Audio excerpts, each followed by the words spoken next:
అమిత్ షా ఒకరు మోదీ గారు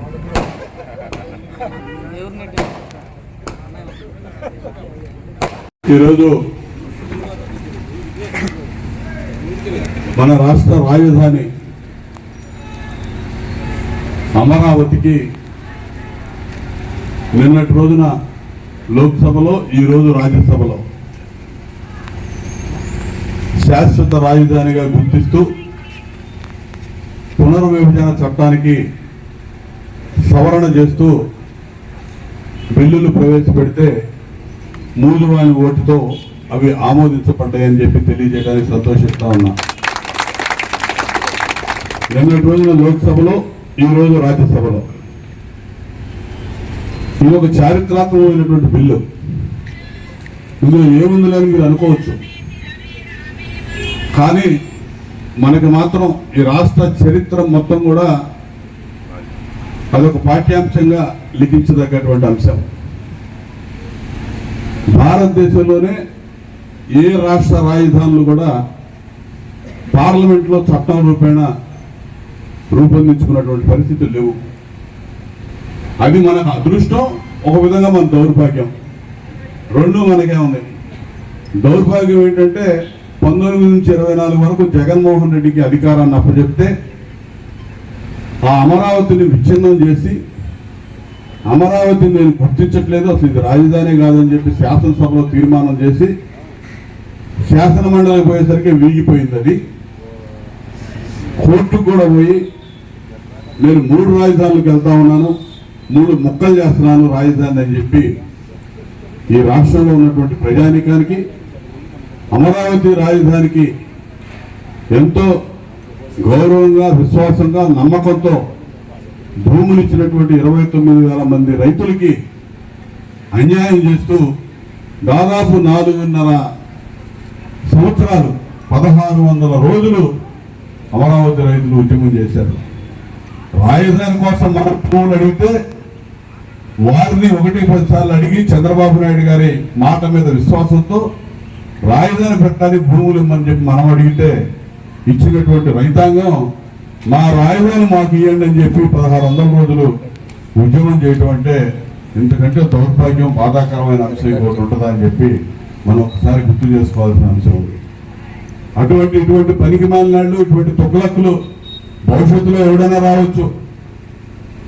20 ఏళ్ళకు 30 ఏళ్ళకు ఇప్పుడొక్క కనుచూపినారులో అయితే ఈ జగన్మోహన్ రెడ్డి అనే పెరుగుతూ మళ్ళా దాపురించిందని పొరపాటు అనుకోవట్లేదు. ఆ రోజులు వచ్చే పరిస్థితి లేదు. కానీ ఎందుకైనా మంచిది, ఒక సెక్యూరిటీ ఉండాలి, ఒక రక్షణ కవచం ఉండాలి, వచ్చేటటువంటి పెట్టుబడిదారులకు ఒక నమ్మకం, ఒక ధైర్యం ఉండాలి. దీనికి ఒక చట్టబద్ధత కల్పించాలని ఒక ప్రధాన ధ్యేయంతో, ఒక ఆలోచనతో చంద్రబాబు నాయుడు గారు, నారా లోకేష్ గారు, పవన్ కళ్యాణ్ గారు వీరందరూ కూడా అధికారంలోకి వచ్చిన ఈ 22 నెలల కాలంలో కేంద్ర ప్రభుత్వంతో మాట్లాడి అనేక రకాలుగా దీని ప్రణాళికలు రచించి దీన్ని ఏ విధంగా శాశ్వతంగా ఒక పర్మనెంట్ సొల్యూషన్ తీసుకురావాలనేది ఆలోచన చేసి చట్టబద్ధత తీసుకొస్తే దీనికి బ్రహ్మాండమైనటువంటి గుర్తింపు, గౌరవం, భవిష్యత్తుకి ఒక భరోసా ఉంటుందనే ఆలోచనతో ఆ కార్యక్రమాన్ని నెరవేర్చినందుకు దీనికి చంద్రబాబు నాయుడు గారి కూటమి ప్రభుత్వం యొక్క ఆలోచనల్ని అమల్లో పెట్టేందుకు నరేంద్ర మోడీ గారికి మనందరి తరఫున హృదయపూర్వక అభినందనలు, ధన్యవాదాలు తెలియజేస్తున్నాను. చంద్రబాబు నాయుడు గారికి, పవన్ కళ్యాణ్ గారికి, లోకేష్ గారికి పూర్తి స్థాయిలో ఈ రాష్ట్ర ప్రజలందరూ కూడా అభినందనలు తెలియజేయాల్సిందిగా కోరుతా ఉన్నా. ఎందుకంటే విడిపోయిన రాష్ట్రం అనేక కష్టాల మధ్య ఆ రోజు అమరావతి ఊరకు పెట్టల, ఏదో నోటి మాటగా అన్న అంశం కాదు. శివరామకృష్ణన్ కమిటీ అని ఒక కమిటీ వేశారు రాజధాని ఏర్పాటు చేయడానికి. ఆ కమిటీ రాష్ట్రం అంతా తిరిగింది. విశాఖపట్నం పోయింది, శ్రీకాకుళం పోయింది, చిత్తూరు పోయారు, కర్నూలు పోయారు, అన్ని చోట్లకి వెళ్ళారు. రాజధాని మీకు ఎక్కడ కావాలని అడిగారు. వాళ్ళు మొత్తం ఒక 2000 మందిని అభిప్రాయ సేకరణ తీసుకుంటే ఒక 1000 మంది విజయవాడ గుంటూరు మధ్య పెట్టమని, మిగతా 1000 మంది ఏ ఊరు పోతే ఆ ఊళ్ళో మా ఊళ్ళో వేయండి అని అడిగారు. అంటే ఎక్కడొచ్చినట్టు అభిప్రాయం? సగం మంది గుంటూరు విజయవాడ మధ్యలో అడిగారు, మిగిలిన సగం ఏ ఊరు పోయి అడిగితే ఆ ఊళ్ళో కర్నూలులో 100 మంది పెట్టడం, మా ఊళ్ళో పెట్టండి అన్నారు, మా ఊళ్ళో పెట్టమని తిరుపతి వాళ్ళు అన్నారు, అట్లా అన్నారు. ఇవన్నీ శివరామకృష్ణ రిపోర్ట్ తయారు చేసి రాష్ట్ర ప్రభుత్వానికి అప్పచెప్పి చంద్రబాబు నాయుడు గారికి, రాష్ట్ర ప్రభుత్వం ఇష్టం రాజధాని మీరు నిర్ణయం చేసుకోమంటే, ఈ రోజు నువ్వు టేపు పెట్టి కొలిసినా కూడా ఖచ్చితంగా ఉంటుంది. శ్రీకాకుళం నుంచి విజయవాడ ఎంత దూరం, చిత్తూరు నుంచి విజయవాడ దాదాపు 10 కిలోమీటర్లు అటు ఇటుగా అంతే ఉంటుంది. మధ్యస్థంగా సెంటర్ పాయింట్ గా ఉన్నటువంటి విజయవాడ గుంటూరు మధ్యలో ఆ రోజు రాజధాని పెట్టాలని నిర్ణయం తీసుకుంటే, ఆ రోజు పనికి మాలిన వ్యక్తి అపోజిషన్ లీడర్గా ఉన్నటువంటి జగన్మోహన్ రెడ్డి, నాకేం అభ్యంతరం లేదు, మీరు రాజధాని పెట్టాలంటే 34,000 ఎకరాలు మాత్రం స్థలం కావాలన్నాడు. అంటే పెట్టలేమనుకుంటాడు, 34,000 ఎకరాలు కావాలని అతనే అన్నాడు. 34,000 ఎకరాలు వస్తేలేవయా, నీ మద్దతు ఏంటి చెప్పంటే నేను మద్దతు ఇస్తున్నాను. మరి ఆ రోజు ల్యాండ్ పూలింగ్ కి పిలిపించి వాళ్ళందరినీ కూర్చోబెట్టి ఒప్పిస్తే రైతాంగం 29,000 మంది రైతులు 34,000 ఎకరాలు ల్యాండ్ పూలింగ్ కింద ఇచ్చారు. అవి కాకుండా 15,000 ఎకరాలు ప్రభుత్వానికి సంబంధించినటువంటి అసైన్ ల్యాండ్లు కానీ, పోరంబోక్ ల్యాండ్లు కానీ, ఎండోమెంట్ ల్యాండ్లు కానీ, లంకా ల్యాండ్స్ కానీ, ప్రభుత్వం దగ్గర 15,000 భూమి ఉంది. 50,000 ఎకరాలు మన దగ్గర అక్కడ సాలిడ్గా ఒక ల్యాండ్ బ్యాంక్ అక్కడ కనపడింది, సెంటర్ పాయింట్ గా ఉంది. అన్నిటికీ రహదారి సౌకర్యం ఉంది, విమాన సౌకర్యం ఉంది, ట్రైన్ పరంగా బ్రహ్మాండమైనటువంటి రైల్వే లైన్లు ఉన్నాయి. అన్నిటికీ అనుకూలంగా ఉన్నటువంటి ప్రాంతం అని చెప్పి దాన్ని అనౌన్స్ చేసుకొని ముందుకెళ్తే ₹1 ఖర్చు లేదు ప్రభుత్వానికి. రైతులు ఇచ్చినటువంటి భూములే పెట్టుబడి, సెల్ఫ్ సస్టైన్డ్ క్యాపిటల్ అది. ఆ భూములే వ్యాపారస్తులకు అమ్ముతాం, దాని మీద వచ్చిన డబ్బులు ఇంకొంత లోన్లు తీసుకొచ్చి అది ఇది చేసి అది కట్టడానికి అవకాశం ఉన్నటువంటి పరిస్థితుల్లో ఆ రాజధానిని మొదలుపెట్టి అక్కడ ట్రాన్సిట్ రాజధాని భవనాలు పెట్టి అసెంబ్లీ కట్టాం, టెంపరీగా సెక్రటేరియట్ కట్టాం, హైకోర్టు కట్టాం.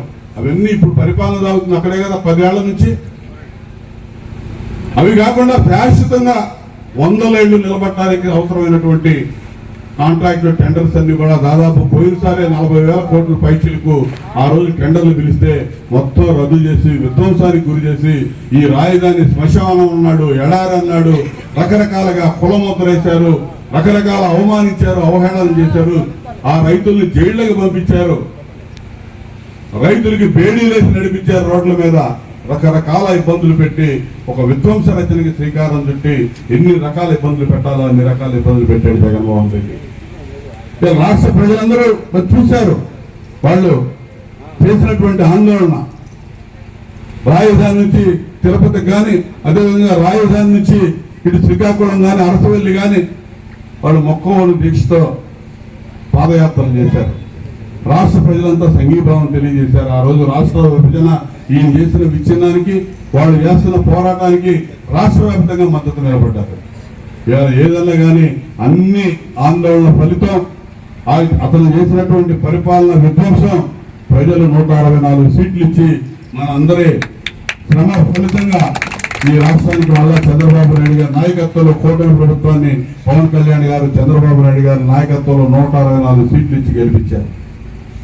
గెలిపించిన వెంటనే మరి ఈ రోజు ఇబ్బందులన్నీ అధిగమించి ఈ రాష్ట్రాన్ని ముందుకు సాగించడానికి, ముందుకు తీసుకెళ్ళడానికి అనేక రకాలుగా ఇబ్బందులు పడుతూ ముందుకు పోతున్నటువంటి ఈ ప్రభుత్వం, అందులో భాగంగా ఈ రాజధాని మళ్ళా అమరావతి రాజధాని 65,000 కోట్ల రూపాయల పనులు మొదలైనవి, టెండర్లు అయిపోయినాయి. దాదాపు కొన్ని 5%, కొన్ని 10%, కొన్ని 20% పనులు కూడా పూర్తయినాయి. 27, 28 కల్లా దాదాపు పూర్తి అవబోతా ఉంది అమరావతి. 60,000 కోట్లు నిధులు కోత లేదు, రెడీగా ఉన్నాయి. మొత్తం కూడా పనులు 30,000 మంది కార్మికులు పనిచేస్తా ఉన్నారు అమరావతి ఏరియాలో. మీరు వెళ్ళినప్పుడు అక్కడ పోయి చూస్తుండండి, వెళ్తారా? వెళ్ళి చూడండి, పనులు శరవేగంగా జరుగుతూ ఉన్నాయి. శరవేగంగా జరుగుతున్నాయి కాబట్టి మళ్ళా రాబోయే రోజుల్లో కూడా ఒక ధైర్యం ఉండాలి. వాళ్ళు అక్కడక్కడ మాట్లాడుతూ ఉన్నారు, మళ్ళా రేపు గ్యారంటీ ఏంటి, లేకపోతే మేము తీసుకొచ్చి పెట్టుబడులు పెడితే ఈ రాజధాని ఉంటుందని ఏంటి, రకరకాలుగా అవాకులు చవాకులు వాళ్లే పేలిస్తా ఉన్నారు. ఇవన్నీ కాదని చెప్పి ఈ రోజు పార్లమెంట్ లో యాక్ట్ ద్వారా ఆ రాజధానికి ఒక చట్ట పద్ధతి తీసుకొచ్చిన అనేది మనకు నిజంగా పండుగ.